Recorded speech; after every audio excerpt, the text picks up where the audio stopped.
Hello and welcome back to my vlog. On to part 14, The Creative Process in the Individual by Troward, Chapter 8. And it looks like this is part 1 of Chapter 8. The denouement of the creative process.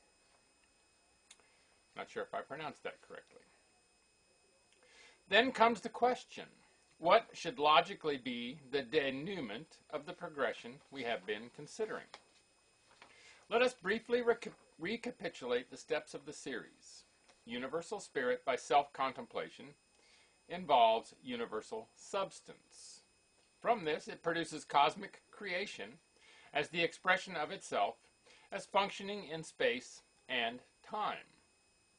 Then, from this initial movement, it proceeds to more highly specialized modes of self-contemplation in a continually ascending scale, for the simple reason that self-contemplation admits of no limits, and therefore, each stage of self-recognition cannot be other than the starting point for a still more advanced mode of self-contemplation, and so on, ad infinitum. Thus, there is a continuous progress toward more and more highly specialized forms of life, implying greater liberty and wider scope for enjoyment as the capacity of the individual life corresponds to a higher degree of the contemplation of spirit. And in this way, evolution proceeds till it reaches a level where it becomes impossible to go any further except by the exercise of conscious selection and initiative on the part of the individual, while at the same time conforming to the universal principles of which evolution is the expression.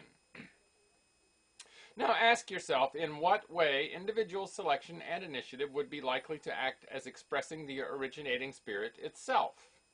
Given the knowledge on the part of the individual that he is able by his power of initiative and selection to draw directly upon the all-originating spirit of life, what motive could he have for not doing so?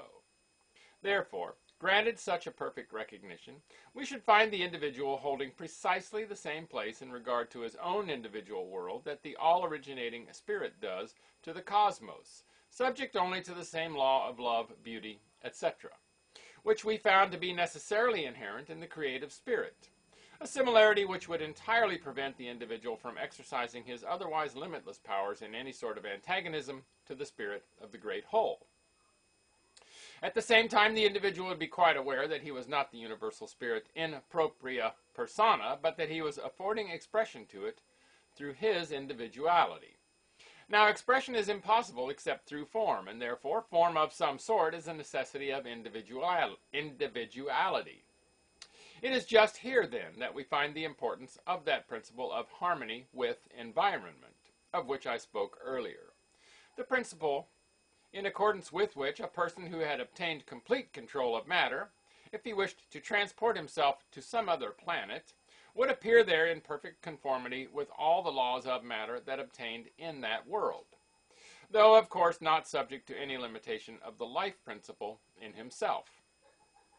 He would exhibit the laws of matter as rendered perfect by the law of originating life, but if any one now living on this earth were thus perfectly to realize the law of life, he would be in precisely the same position here as our imaginary visitor to another planet. In other words, the denouement of the law of life is not the putting off of the body, but its inclusion as part of the conscious life of the spirit.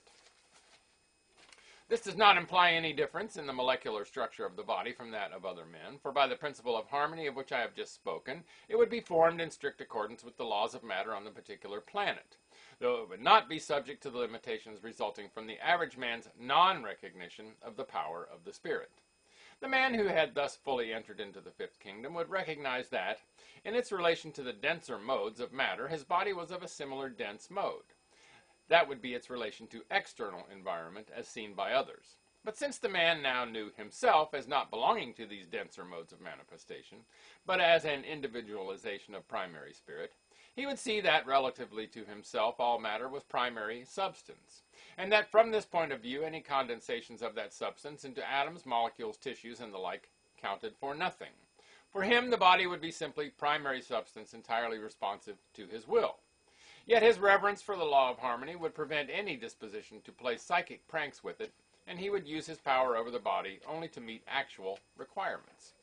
In this way, then, we are led to the conclusion that eternal life in an immortal physical body is the logical denouement of our evolution.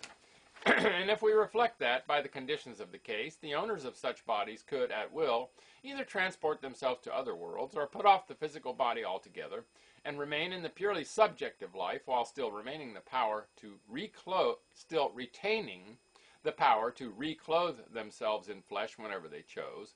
We shall see that this denouement of evolution answers all possible questions as to the increase of the race, the final destruction of the planet, and the like. This, then, is the ultimate which we should keep in view. But the fact remains that, though there may be hidden ones who have thus attained, the bulk of mankind have not, and that the common lot of humanity is to go through the change which we shall call death, or which we call death. In broad philosophical terms, death may be described as the withdrawal of the life into the subjective consciousness to the total exclusion of the objective consciousness. Then, by the general law of the relation between subjective and objective mind, the subjective mind severed from its corresponding objective mentality has no means of acquiring fresh impressions on its own account, and therefore can only ring the changes on those impressions which it has brought with it from its past life. But these may be of various sorts, ranging from the lowest to the highest, from those most opposed to that ultimate destiny of man which we have just been considering, to those which recognize his possibilities in a very large measure, needing little more to bring about the full fruition of perfected life. But however various may be their experiences, all who have passed through death must have this in common, that they have lost their physical instrument of objective perception, and so have their mode of consciousness determined entirely by the dominant mode of suggestion which they have brought over with them from the objective side of life. Of course, if the objective mentality were also brought over, this would give the individual the same power of initiative and selection that he possesses while in the body, and, as we shall see later on, there are exceptional persons with whom this is the case. But for the great majority, the physical brain is a necessity for the working of the objective mentality. And so when they are deprived of this instrument, their life becomes purely subjective and is a sort of dream life, only with a vast difference between two classes of dreamers, those who dream as they must and those who dream as they will.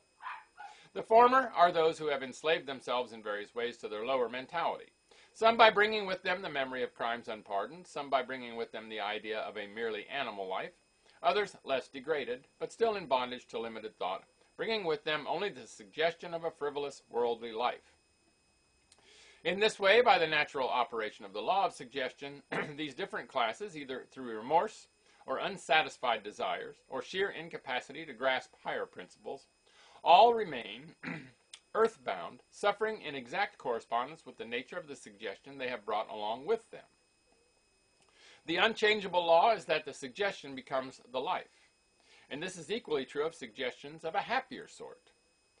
Those who have brought over with them the great truth that conditions are the creations of thought and have accustomed themselves while in objective life to dwell on good and beautiful ideas are still able, by reason of being imbued with this suggestion, to mold the conditions of their consciousness in the subjective world in accordance with the sort of ideas which have become a second nature to them. Within the limits of these ideas, the dominant suggestion to these entities is that of a law which confers liberty. So by using this law of the constructive power of thought, they can determine the conditions of their own consciousness, and thus, instead of being compelled to suffer the nightmare dreams of the other class, they can mold their dream according to their will. We cannot conceive of such a life as theirs in the unseen as otherwise than happy. Nevertheless, its range is limited by the range of the conceptions they have brought with them. These may be exceedingly beautiful and thoroughly true and logical as far as they go, but they do not go the whole way. Otherwise, these spirits would not be in the category which we are considering, but would belong to that still higher class who fully realize the ultimate possibilities which the law of the expression of spirit provides. That's the end of part 14. More tomorrow. Make it a great day, and bye for now.